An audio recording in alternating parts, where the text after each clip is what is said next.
তোমার ভালোবাসার মানুষটি কেবলমাত্র তোমাকেই চাইবে, তোমাকে পাগলের মতো ভালোবাসবে। এটা কি সম্ভব? এর কি কোনো জাদুকাঠি আছে? অবভিয়াসলি রয়েছে। আজকে তোমাদের তারই সন্ধান দেব। দেখো, আমি অনেকবার তোমাদেরকে বলেছি, আমরা যদি চাই তাহলে আমাদের সম্পর্ককে সবসময় সুন্দর রাখতে পারি। এটা না পুরোপুরি সাইকোলজির বিষয়। তুমি তোমার ভালোবাসার মানুষটিকে নিয়ে কি মনের মধ্যে পোষণ করছো, সেই মানুষটির সম্পর্কে কি ভাবছো, মানুষটিকে আমি আমার মনের কোন আসনে বসিয়ে রেখেছি, মানুষটিকে আমি কতটা সম্মান করছি, তার উপরে না অনেক কিছু নির্ভর করে।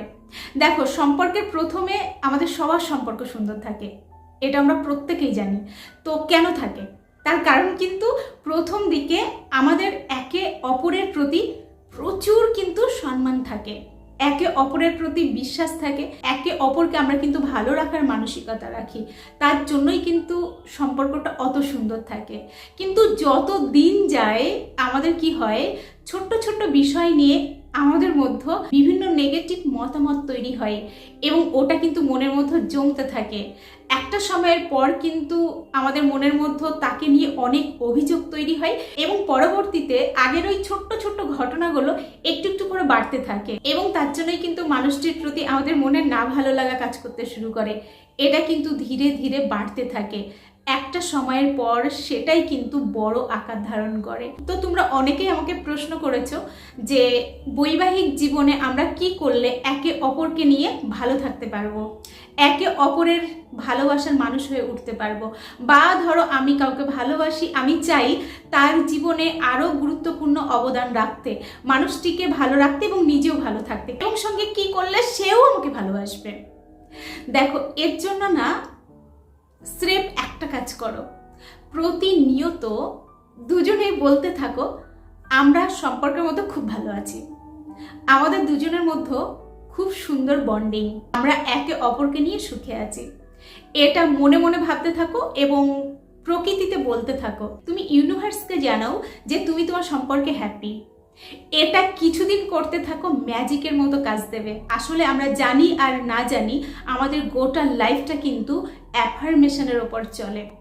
তুমি কতটা ওয়েলথ ক্রিয়েট করবে, কতটা হ্যাপি থাকবে, কতটা তোমার সম্পর্ককে মেনটেন করে রাখবে, এটা পুরোপুরি তোমার ভাবনা, তোমার চাওয়া এবং তোমার ইচ্ছার উপর ডিপেন্ড করে।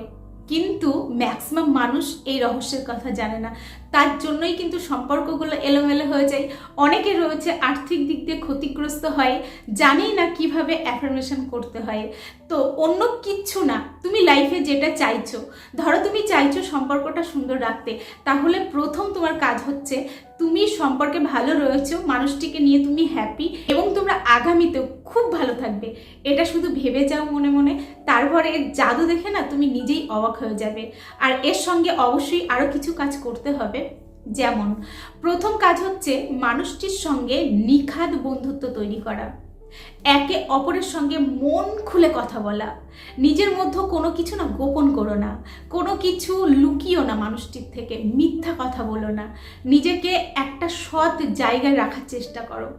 দেখো, আমি একটা সম্পর্কের মধ্যে রয়েছি, আমাকে নিয়ে যদি মানুষটির সবসময় চিন্তা করতে হয় যে ও হয়তো কারোর সঙ্গে কথা বলছে, আমি এখন রুমে নেই, ও হয়তো বাইরে বেরিয়ে গেছে, ও কি কোনো সম্পর্কে জড়িয়ে পড়লো, ও আমার সঙ্গে বেইমানি করবে না তো, ইত্যাদি যদি ভাবতে হয়, তাহলে সেই সম্পর্কের মধ্যে না একটা অবিশ্বাসের ছায়া নেমে আসে এবং মানুষটিকে না ততটা আমরা ভালোবাসতে পারবো না। এবং এই সমস্ত নেগেটিভ ভাবনা যদি আমার সম্পর্কে আমার ভালোবাসার মানুষটি ভাবতে থাকে, তাহলে কিন্তু ভালোবাসায় ছেদ পড়বে। কিন্তু আমি যদি এমন একটা পরিবেশ তৈরি করে রাখি, তাকে যদি বিশ্বাস করাতে পারি যে তুমি আমার লাইফের জন্য সব, আমি কেবলমাত্র তোমার, কখনো আমাকে নিয়ে তোমাকে টেনশন করতে হবে না, এই বিশ্বাসের জাল যদি তার মনের মধ্যে আমরা একবার ছড়িয়ে দিতে পারি, তাহলে না কোনো প্রবলেম হবে না। আর এটা খুব সততার সঙ্গে করতে হবে। আমরা তাকে বললাম অথচ আমি নিজে ঠিক জায়গায় দাঁড়িয়ে নেই, এটা করলে কিন্তু হবে না। সবসময় চেষ্টা করবে সম্পর্কটাকে সহজ সরল রাখার।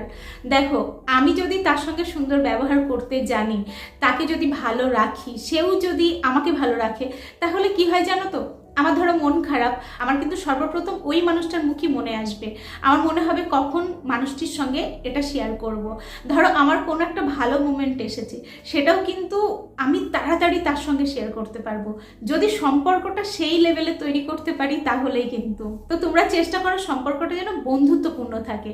মানুষটিকে কখনোই না চিমটি কেটে কথা বলবে না। অনেকেই রয়েছে খুব পিন কেটে কথা বলে, যে জানে এই কথাটি বললে ও রেগে যাবে, তবু টুক করে কথাটি বলে দেয়। এই ধরনের কাজ কিন্তু একদমই করা যাবে না।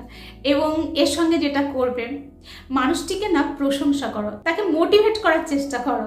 তোমার কথাই যেন সে ইন্সপায়ার হয়, এই ধরনের কথা বলো।